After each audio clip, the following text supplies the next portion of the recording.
우리가 다른 사람에게 무엇인가를 맡겨야 한다면 그 맡길 때 그 사람에게는 요구되는 것이 있습니다. 내가 저 사람에게 맡긴다 할 때에 그냥 해보고 맡기는 것이 아니라 내 마음에 첫째는 신뢰심이 가야 맡기는 겁니다. 내가 그 사람 믿지 못하면 어떻게 내가 내 일을 맡기겠어요? 하나님께서 아담과 하와를 만드실 때에 우리의 형상대로 우리의 모습대로 사람을 만들고 그들로 하여금 내가 만든 이 모든 세상을 다스리게 하자, 그렇게 말씀하실 때에 그 에이전트십이거든요.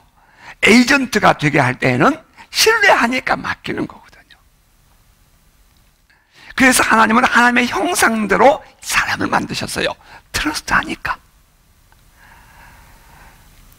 또 우리가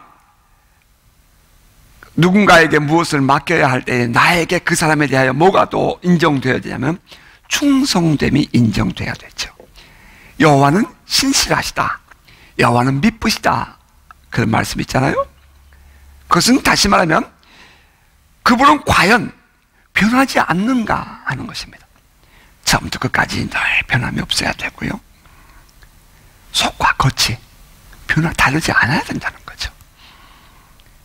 faithfulness, 충성되다는 이 단어는 우리의 이 헬라어를 보면 faithful 피스티오라는 단어에서 나왔어요. faith가 뭐예요? 피스티오? 믿음이라는 거잖아요. 충성되다는 말은 믿음직스럽다, 그 말입니다. 또 하나 있어요. 그 상대방에 대해서 투명성이 내 안에 인정이 돼야 돼요. 저 사람이 이중적인 마음을 가져서 내가 불안하다 그럼 절대로 맡기지 않죠. 투명성, transparency. 제가 미국의 어떤 신학교에 그 인터넷 사이트를 들어가서 본 일이 있었어요.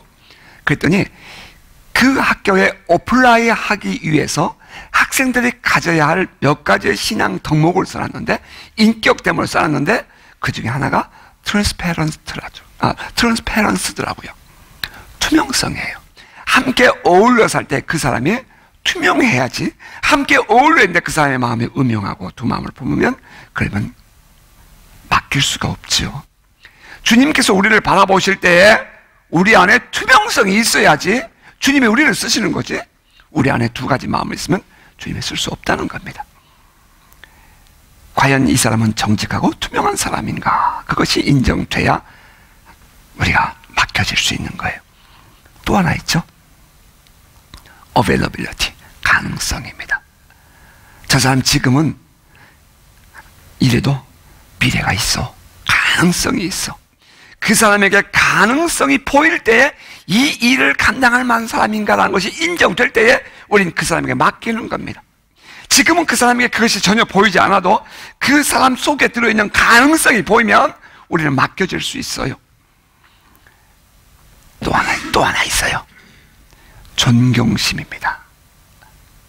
그 사람이 어떤 사람이든지 내 안에 그 사람에 대한 존경심이 있어야 돼요. 나이가 어리든 때로는 그의 이 삶이 어떠한 모습이든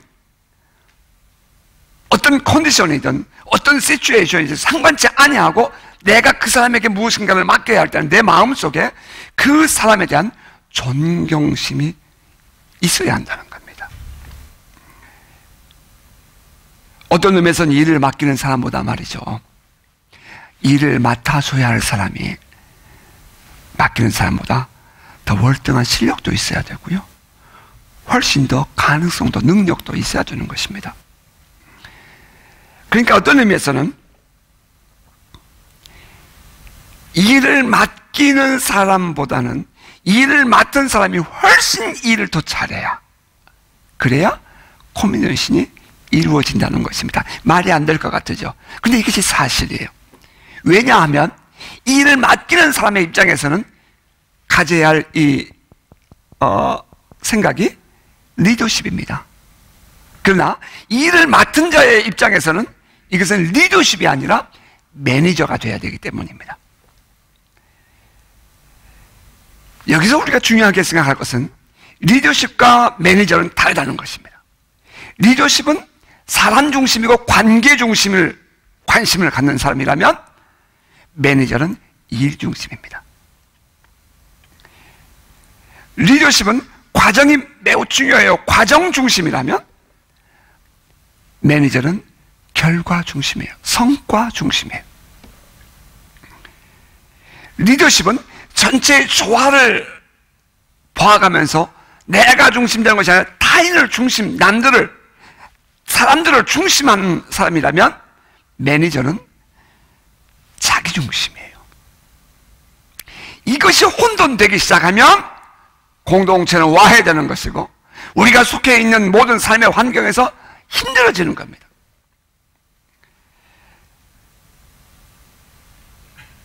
마가복음 6장에서 말이죠, 예수님께서 제자들 12명을 2명씩 짝지워서 전도를 보냈어요. 그리고 이제 전도를 마친 제자들이 주님께 돌아왔습니다. 제자들이 모여서 주님께 말하기를 저희들이 가는 곳마다 귀신이 쫓겨나고 병든 자가 고쳐지고 엄청난 하나님의 은혜가 임했습니다 하면서 자기들이 행한 것과 가르친 것을 낱낱이 보고를 했어요. 그런데 그 주님께서 제자들의 보고를 들으시면서 정말 잘했구나, 그래 잘했어, 그래 그렇지 이렇게 하신 것이 아니라 주님은 가만히 보고 계시다가 엉뚱한 대꾸를 하시는 거예요. 너희들 배고프지? 너희들 저 한적한 곳에 가서 좀 쉬어, 이렇게 대답을 해요.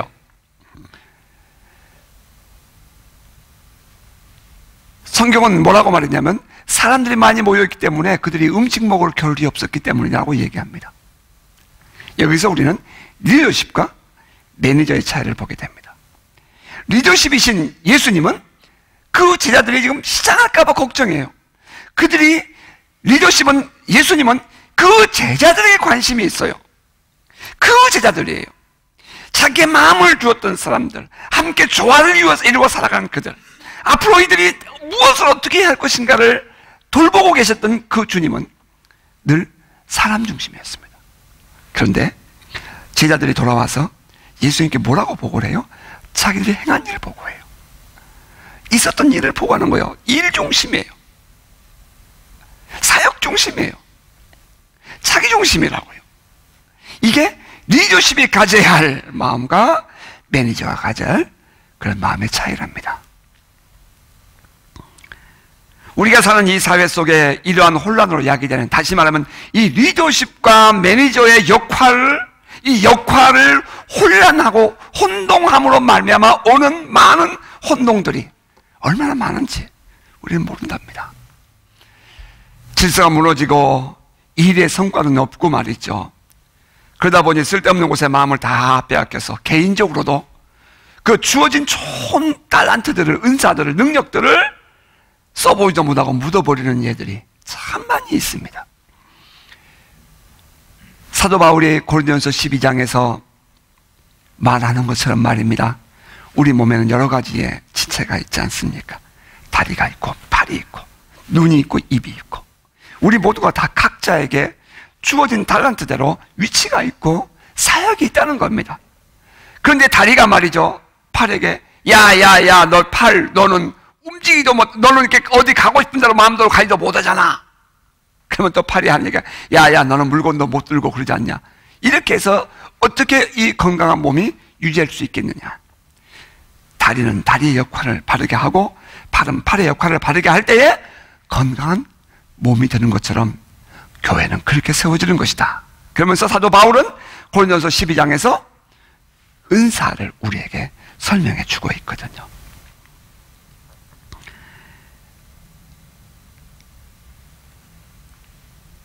그것은 다시 말하면 고린도 교회 안에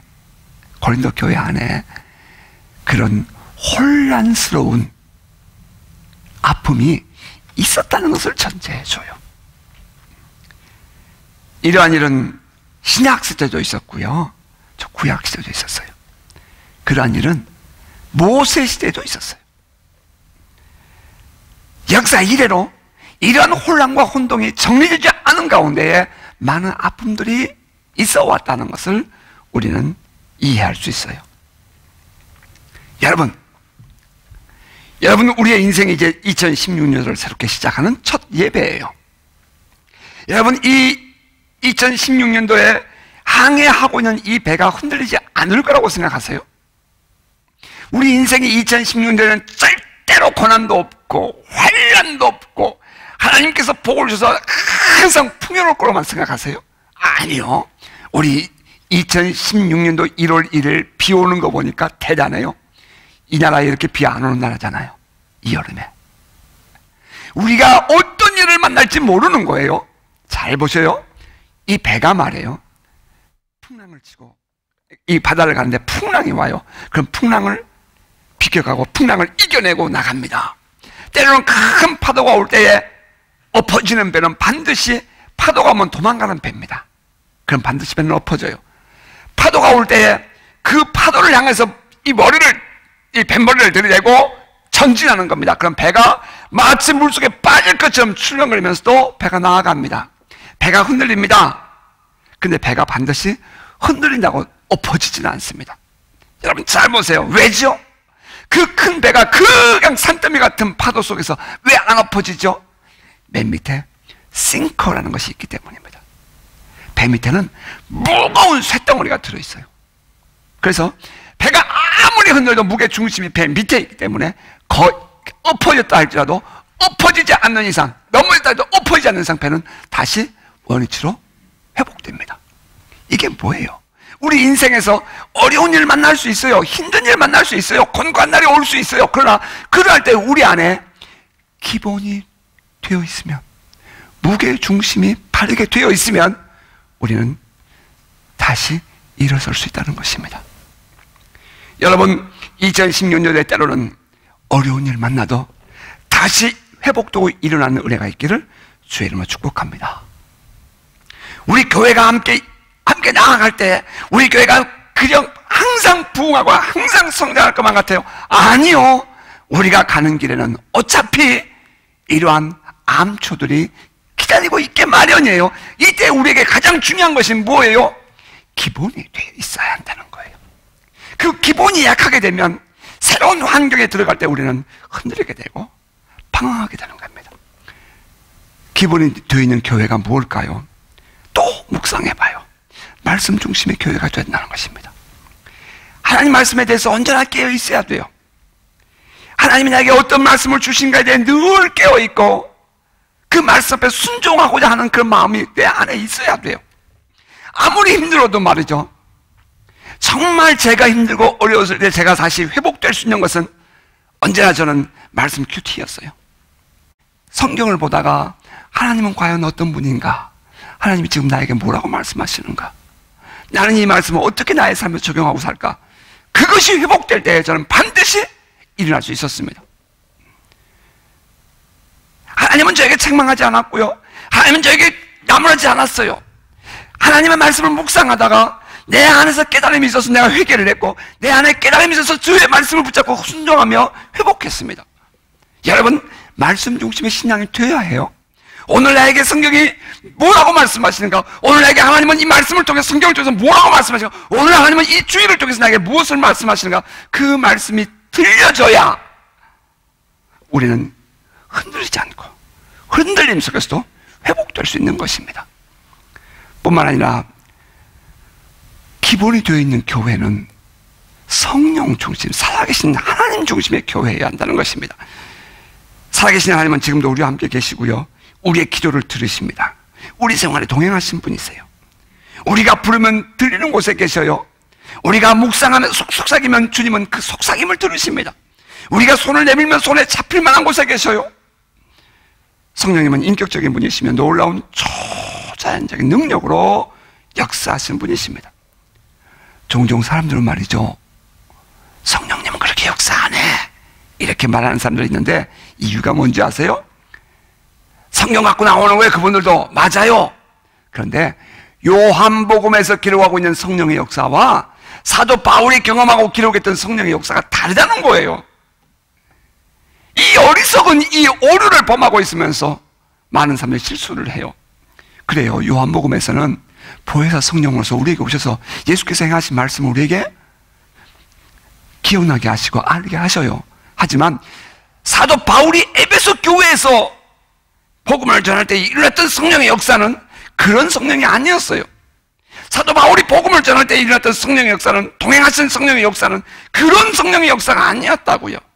그것을 혼돈하고 오해를 하니까 아픔들이 있는 거예요. 아니요, 여러분, 지금도 성령은 살아서 역사하시며 우리 가운데 말씀하시며 우리 가운데 운행하시며 우리 가운데 주님의 통치를, 하나님의 나라를 이 땅에 드러내고 계십니다. 아멘이십니까?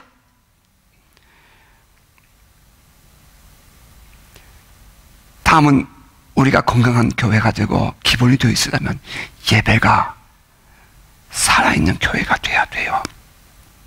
오늘도 이곳에 함께 계신 하나님의 임재를 사모하고 하나님을 만나고자 하는 목마름이 우리 안에 있어야 됩니다.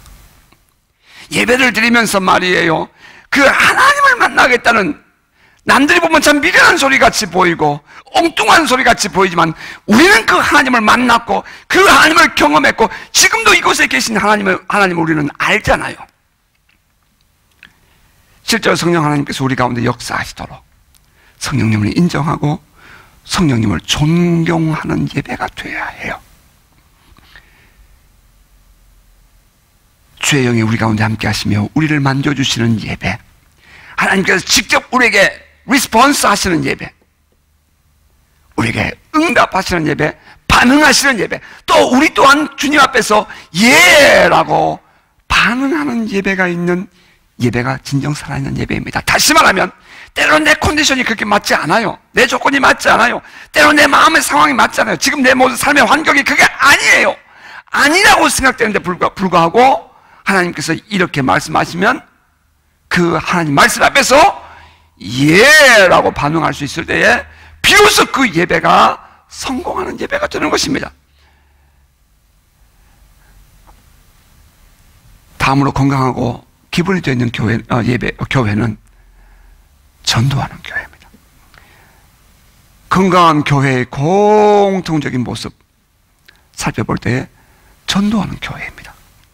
예수께서 승천하시기 전에 제자들에게 마지막 당부한 Great Commission, 마지막 대위임 명령이 무엇입니까? 그것이 바로 복음을 전하는 것 아닙니까? 마가복음의 말씀을 빌리면 온 전에 다니면서 복음을 전하라 했고요, 마태복음의 말씀을 빌리면 내가 너에게 가르쳐 분부한 모든 것을 가르쳐 지키게 하라, 제자 삼아라, 너는 가라 라고 말씀하고 있다는 것입니다. 한 영혼을 전도하기 위해서 우리는 기도해야 하고 관심을 가지고 접근해야 하고 우리 전도자 자신이 깨어 있어야 합니다. 가장 중요한 것은 본인이 먼저 내가 전도하고자 하는 마음이 있어야 한다는 것입니다. 그리고 내가 주를 만났다 하는 그 안드레의 고백처럼 말이에요, 베드로에게 가서 하는 것처럼 내가 만난 그리스도, 내가 만난 성령 하나님을, 살아계신 하나님을 오늘 증거하는 것입니다. 그러한 교회가 되어질 때에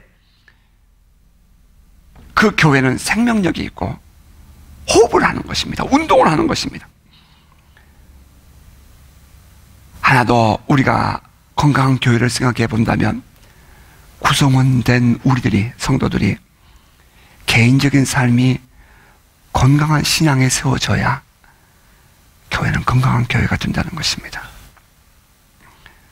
건강한 신앙인은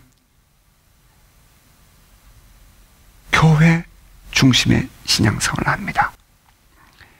교회는 그리스도의 몸이요 하나님의 집이기 때문입니다. 교회는 하나님을 만나는 곳이 하나님을 체험하는 곳입니다. 교회는 시은소로서 하나님께서 이 땅에서 성도들에게 복을 베푸시고 은혜를 베푸시는 곳입니다. 시은소, 베풀시, 은혜은 바소, 곧소. 그리고 교회는 진정한 용서와 이해와 포용과 자유가 선포되는 곳이어야 합니다. 뿐만 아니라 교회 안에서 영향력을 보여야 할 구성원들이 건강한 신앙을 유지하며 본을 보일 때 교회는 건강해지는 겁니다. 교회 안의 이 영적인 인바이러먼트 분위기 말입니다. 이 영적인 교회의 파워, 그것은 함께하는 우리 성도들이 진정성과 하나님 앞에서 말입니다. 이웃 앞에서도 그 간절함이 드러날 때에 교회는 그렇게 이루어지는 것입니다. 교회 안에 영향력을 줘야 할 리더십들이 하나님 앞에서의 온전한 커미션이 되어 있지 않으면, 그러면 교회는 힘 있는 교회가 될 수가 없는 것입니다. 그러한 의미에서 모든 개인들의 신앙의 정도가 우리 교회의 건강함에 척도를 할 수 있습니다. 어떤 신앙을 가진 사람이 교회에서 중추적인 역할을 하느냐에 따라 그 교회는 그렇게 이루어지는 것입니다. 성도 상호 간에 때로는 실패한 사람, 때로는 넘어진 사람, 때로는 연약한 사람, 그들을 품고 용서하고 안아줄 수 있어야 교회는 건강해집니다. 그런데 원수가 하는 일이 뭔지 아십니까? 성도들이 가까워질수록 찔리고 아프다는 것을 느끼게 해주는 것입니다. 성도들이 가까워질수록 형제애를 느끼고 연약함을 내가 감당해주고, 저가 연약하기 때문에 내가 그 연약함을 짊어지고 십자가 앞에 나아가고 그들을 위해서 기도하고 용서하고 품어주고 사랑하는 삶에 살게 하는 것, 이것이 바로 예수 그리스도께서 우리에게 보여주신 삶이고 이것이 주님의 마음입니다. 정죄와 비난은 어떠한 모습이든지 어떠한 이유에 있었든지 그것은 주님의 마음이 아닙니다. 품어주고 이해하고 용서하고 관용하며 그들을 이렇게 세워서 주님 앞에 같이 나아가는 것이 건강한 신앙이고 건강한 교회가 될 수 있는 것입니다. 건강한 신앙인들이 구성원이 되어서 그들이 많든 크든 관계가 없이 소셜이라는 꼭 큰 사회만을 말하는 것이 아니라 우리의 관계를 말하는 것이니까요. 이 소셜적인 책임을 잘 감당해 갈 때 공동체는 건강해지는 것이고 공동체는 아름다움이라는 단어를 이루어가는 것입니다. 자, 바라기는 우리 교회가 이 사회 말입니다. 영적인 평균치를 높여주는 교회가 될 수 있기를 바랍니다. 이를 위해서 주께서 우리 교회를 통해서 일하시며 이 땅을 향한 그 부흥의 역사를 다시 이루어 주시기를 소원합니다. 2015년을 지내면서 여기저기서 개인적인 메시지로 보내줘 오는 메시지는 여러분 놀라야 합니다. 우리 2007년, 2008년, 2009년 그때 뉴질랜드 안에 불었던 그 영성의 바람을, 그 리바이벌을 그들이 지금 목말라 하고 있다는 것입니다. 그들이 목말라 하고 있어요. 뉴질랜드에 일어났던 그 바람에, 그 부흥의 바람을 어디서부터 시작했죠? 여기서 시작했지 않습니까? 28년 동안 남아프리카에서부터 뉴질랜드까지 날아와서 28년 동안 뉴질랜드의 부흥을 목말라 했던 존 풀포드가 우리 교회에 집회 있기 전에 찾아와서 울면서 3시간을 이것이 바로 뉴질랜드의 부흥이라고, 더 얘기해달라고, 더 얘기해달라고. 우리 집회 마지막 날, 바로 전날 암으로 투병 중에 와가지고 이것이 하나님의 부흥이라고, 이것이 뉴질랜드의 부흥이라고 울면서 기도하고 가지 않았습니까? 뉴질랜드에 새로운 영적인 바람이 불기를 소원합니다. 빌 서브레스키가 지난 12월 말에 소천했습니다. 주님 품에 갔어요. 90세로. 뉴질랜드에 하나님이 쓰시는 큰 별이 어두워진 겁니다. 그건 우리 모두가 인정합니다. 그러다 보니까 이제 그런 하나님의 부흥을 사모하는 사람들이 메시지를 보내는 거예요. 그때가 그립다는 겁니다. 지금도 자기들은 그런 그때를 얘기한답니다. 여러분, 우리 오클랜드 커뮤니티 교회와 저와 여러분 우리 모두가 정말 우리 뉴질랜드의 영적 평균치를 높이는 교회와 사역될 수 있기를 주의 이름으로 축복합니다. 아멘. 아멘. 정말 저는 그것을 꾸는 겁니다. 너의 행사를 여호와께 맡기라. 그리하면 내가 경영하는 것이 이루어지리라. Commit to the Lord whatever you do and your plans will succeed. 우리 주님은 이 일을 이루시기에 충분한 분이십니다. 믿으십니까? 아멘. 자, 여기서 맡긴다는 단어를 다시 한 번 더 묵상해 보기를 원합니다. commit, 여기서 파생된 단어가 commission이라고 했습니다. 사전을 찾아보면 이 commission이라는 단어는 일반적으로 위임한다, 맡김, 지령 혹은 부탁이라는 뜻으로 해석되어 있습니다. 그런데 이 커미션이라는 단어를 제가 뉴질랜드에 와서 같이 대화를 하다 보니까 결혼이라는 단어를 말할 때에 커미션이라는 단어를 쓰는 것을 보면서 깜짝 놀랐습니다. 결혼이라는 단어를 커미션이라는 단어를 쓴다. 자, 그렇다면 이 결혼이라는 단어 속에 들어있는 의미가 무엇일까 하는 것을 우리는 생각해 볼 수 있습니다. 남자와 여자가 결혼할 때 말입니다. 그것은 반드시 서로에 대한 신뢰심이 있어야 되는 겁니다. 반드시 서로에 대한 신뢰심이 전제되어야 결혼이 가능한 거예요. 상대방을 믿을 수 없으면 결혼이 이루어지지 않죠. 두 번째는 이 사람은 언제나 그 자리에서 나를 사랑해주고 언제나 변하지 않을 것이라는 믿음이 내 안에 있을 때 결혼이 가능한 겁니다. 이 사람 살다가 어려운 일 만나면 나 버리고 갈 거라고 생각하면 결혼해서는 안 되죠. 쉽게 그냥 헤어진다는 말을 뱉는 사람이라면 그러면 여러분 그 결혼은 해서는 안 되는 결혼이에요. 아픔만 줄 뿐이에요. 어떤 상황이 와도 서로를 아껴주고 지켜주리라는 마음에 확신이 올 때에 결혼하는 것입니다. 세 번째는 상대방에 대해서 말해요. 서로가 투명성이 있어야 진정한 결혼 생활이 가능합니다.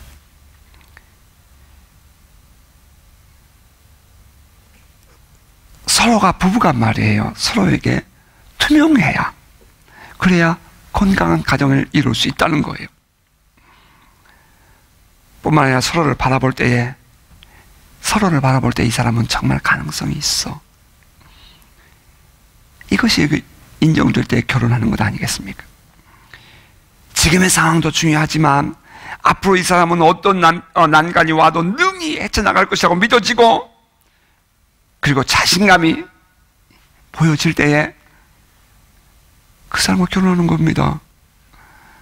미래에 대한 가능성이 보이기 때문에 때로는 오늘 부족한데도 나는 그것을 지불할 pay for, 지금 내가 인정하지 못하는 부분들이 있다 할지라도 지불할 마음이 생긴다 이 말입니다.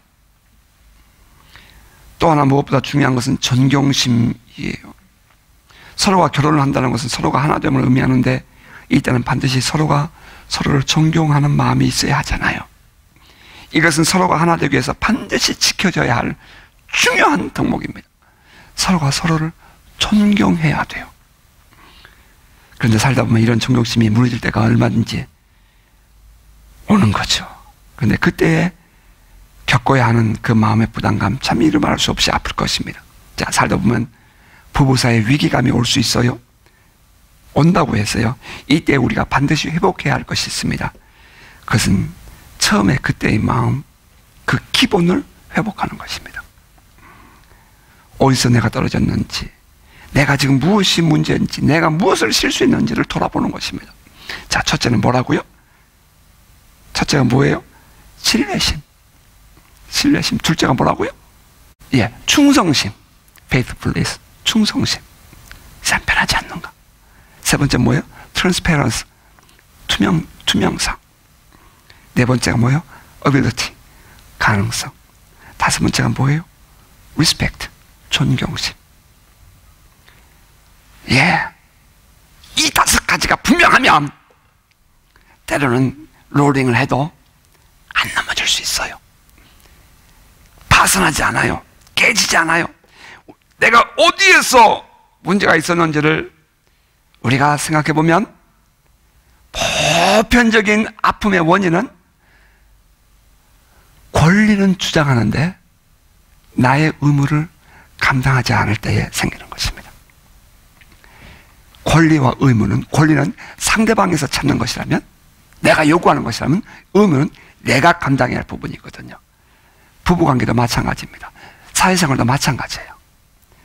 권리를 주장하고 나의 의무를 감당하지 못할 때는 언제나 아픔이 오는 것인데, 우리가 회복될 수 있는 것은 바로 이 권리와 의무를 공통적으로 같이 감당해낼 때에 우리는 모두가 건강한 삶을 살 수 있다는 겁니다. 자, 그러한 의미에서 너의 행사를 여호와께 맡기라 라고 했어요. 너의 행사를 여호와께 맡기라. 그 맡긴다는 단어가 커미션이라는 단어가 들어있다고 설명했는데요. 그렇다면 왜 주님은 여기서 여호와께 맡기라 할 때 커미션이라는 단어를 썼을까? 제가 많은 이 앞에 부분에 얘기를 했는데요. 이유는 결혼하는 신부가 신랑을 믿고 자기의 미래 인생을 온전히 맡기는 것처럼 하나님께 그렇게 맡겨라 이 말이에요. 여호와께 맡겨라 이 말은 결혼하는 신부가 신랑을 믿고 자기의 모든 미래와 모든 것을 다 맡기는 것처럼 그렇게 맡기라 이 말이에요. 사랑에 푹 빠져서 말입니다. 내일을 계산하지 않아요. 염려하지 않습니다. 그냥 함께 사는 거예요. 이게 결혼의 의미 아닐까요? 자, 그렇다면 사랑에 푹 빠졌다 이 말은 우리가 하나님과 인격적으로 말입니다. 정말 사랑하고 그분과의 만남과 사귐에 깊이를 더해가야 우리는 내 인생 맡길 수 있는 거예요. 하나님을 맡기세요. 하나님을 사랑해요. 정말 사랑하세요. 정말 내 온 마음과 정성을 다해서 사랑하세요. 하나님을 사랑하세요. 진정으로 사랑하세요. 하나님을 사랑하면 하나님은 하나님의 사랑을 우리에게 보여주십니다. 하나님의 사랑이 내 안에 느껴지고 내 안에 감격이 되도록 여러분이 느끼셔야 돼요. 감격하셔야 돼요. 하나님과의 인격적인 만남을 통해서 내가 그분을 믿고 또 그분과의 사랑에 포로되어 살아갈 때에 우리의 맡김은 진정으로 가능해지는 겁니다. 뿐만 아니라 그냥 함께 사는 거예요. 그냥 함께 사는 겁니다. 때로는 기쁜 일도 있고 어려운 일도 있어요. 때로는 내가 버팀목이 되어줘야 할 때가 있고요. 때로는 내가 버팀목이 필요할 때가 있답니다. 먹고 자고 모든 생활을 함께 하는 거예요. 주님과 함께 사는 겁니다. 힘들어도 주님과 함께 있음을 알고 잘 되어도 주님의 은혜인 것을 알고 사는 거예요. 때로는 우리가 주님을 섬기고 때로는 주님을 예배하고 때로는 내가 주님 앞에 나아가고 주님을 의지하고 믿고 이렇게 살아갈 때에 말이에요. 나 정말 힘들어서 못할 때도 있어요. 이때에도 변함없이 주님께 나의 최선을 다하는 겁니다. 하루 종일 피곤하고 지쳐도 말이에요. 남편을 위해서 혹은 아내를 위해서 감당해야 할 부분을 감당해내는 것처럼 우리가 주님 앞에서 주님 믿습니다 하고 내가 주님을 맡깁니다, 주님께 맡깁니다 라고 할 때는 나는 나 나름대로 힘들고 지쳐도 감당해내는 거예요. 멍에를 메고 함께 사는 겁니다. 그렇게 그냥 그렇게 사는 거예요. 이것이 첫 번째 주님께 우리가 맡기고 사는 겁니다. 두 번째는 많은 사람들이 맡기지 못해서 그러니까 불안함에 포로되어 살아가는 이 시대의 말이에요. 주님이 맡기고 살아가라는 거예요. 여러분, 맡기는 것도 배워야 합니다. 불안해하지 않고 살아계신 하나님을 신뢰하며 살자는 겁니다. 아까 서론에서 베드로전서 5장 17절을 함께 읽었습니다. 너희 염려를 다 주께 맡기라. 이는 그가 너희를 돌보실 심이라.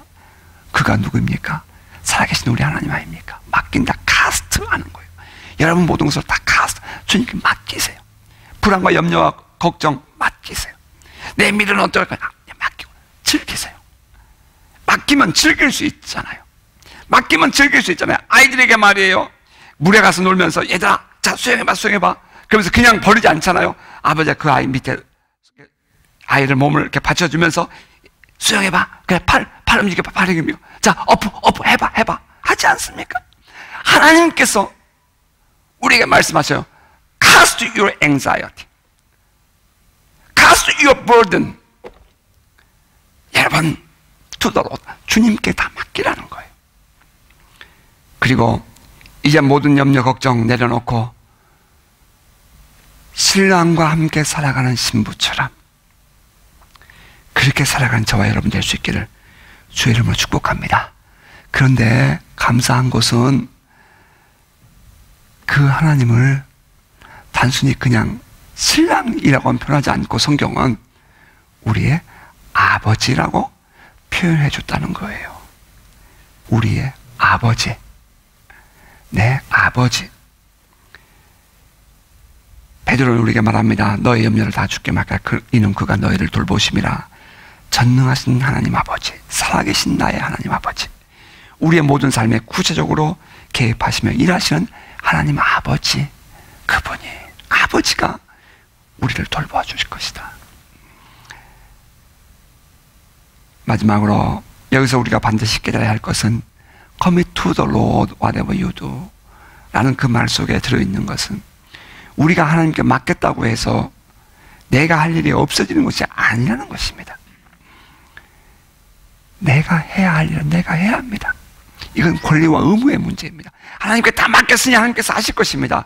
그럼 나는 아무것도 안 하는 것이 아닙니다. 내가 해야 할 부분은 내가 감당해야 한다는 것입니다. 내가 해야 할 일에 대해서 최선을 다할 때에 하나님은 그 일을 감당할 수 있도록 힘을 주고 우리를 도와주실 것입니다. 하나님이 도와주실 것이기 때문에 저절로 되는 것이 아닙니다. 홍해를 바라봅니다. 홍해를 건너고 싶은 마음이 있었을 때에 기적이 일어나는 겁니다. 홍해를 건너야 한다는 당위성이 있었을 때에 기적이 일어나는 것입니다. 하나님께서 아까 선지자에게 말씀하십니다. 너희는 성전을 지어라. 성전은 그냥 지어지는 것이 아닙니다. 너희가 짓는 것입니다. 은과 금도 다 안 내고 싶다. 너희는 산에 가서 나무를 가져가 성전을 지어라. 하나님께서 다 준비해 주신다는 것입니다. 그럼 누가 성전을 짓는 겁니까? 그 백성들이 짓는 겁니다. 오늘 우리의 삶을 하나님은 말씀하십니다. 여호와께 맡겨라. 하나님께 맡겨라. 최선을 다하십시오. 넘어지면 일어나세요. 실수했으면 다시 시도하면 되잖아요. 잘 됐으면 또 그 다음 단계로 나아가는 겁니다. 결국에는 하나님께서 우리의 삶을 이끌어 복된 삶을 이끄실 것입니다. 때로는 길이 안 보일 때도 있어요. 때로는 주님께 그러면 기도하십시오. 때로는 장애물이 우리 앞에 나타날 수 있어요. 포기하지 마십시오. 성경은 우리에게 말씀하십니다. 이사야서 43장 19절 21절에 보라 내가 새 일을 행하리니 이제 나타낼 것이라. 너희가 그것을 알지 못하겠냐. 반드시 내가 광야의 길을 사막에 강을 내리니 장차 들짐승 곧 승냥이와 타조도 나를 존경할 것은 내가 광야의 물을 사막에 강을 내어 내 백성 내가 택한 자에게 마시게 할 것이라. 이 백성은 내가 나를 위해 지었나니 나를 찬송하게 하려 함이니라. 여러분, 광야의 길을 사막에 강을 내시는 하나님, 그 하나님 우리에게 말씀하시기를 저는 내 백성이다. 저는 내가 기르는 양이다. 내가 저들로 하여금 나를 찬송하게 하리라. 여러분 믿으십니까? 반드시 웃게 하실 하나님 여러분 기대하시기를 바랍니다. 시편 103편은 이렇게 말해요. 여호와가 우리 하나님이신 줄 너희는 알지어다. 그는 우리를 지으신 자시요 우리는 그의 것이니 그의 백성이요 그의 기르시는 양이로다. 살아계신 하나님, 그분이 믿으신다면 우리들의 모든 경영을 하나님께 맡기십시다. 그리고 우리에게 주어진 하루하루의 삶을 최선을 다하십시다. 주께서 우리의 경영을 이루어 주실 것입니다. 이제 2016년 새해를 시작하는 첫 주일입니다. 하나님 중심으로, 하나님 우선으로 살되 나에게 주어진 이 한 해를 주님과 함께 살아가는 복된 성도 되시기를 주의 이름으로 축복합니다. 너의 행사를 여호와께 맡기라. 그리하면 내가 경영하는 것이 이루어지리라. 사람의 행위가 여호와를 기쁘시게 하면 그 사람의 원수라도 그와 더불어 화목하게 하시느니라. 사람의 마음으로 자기의 길을 계획할지라도 그 걸음을 인도하신 이는 여호와시니라.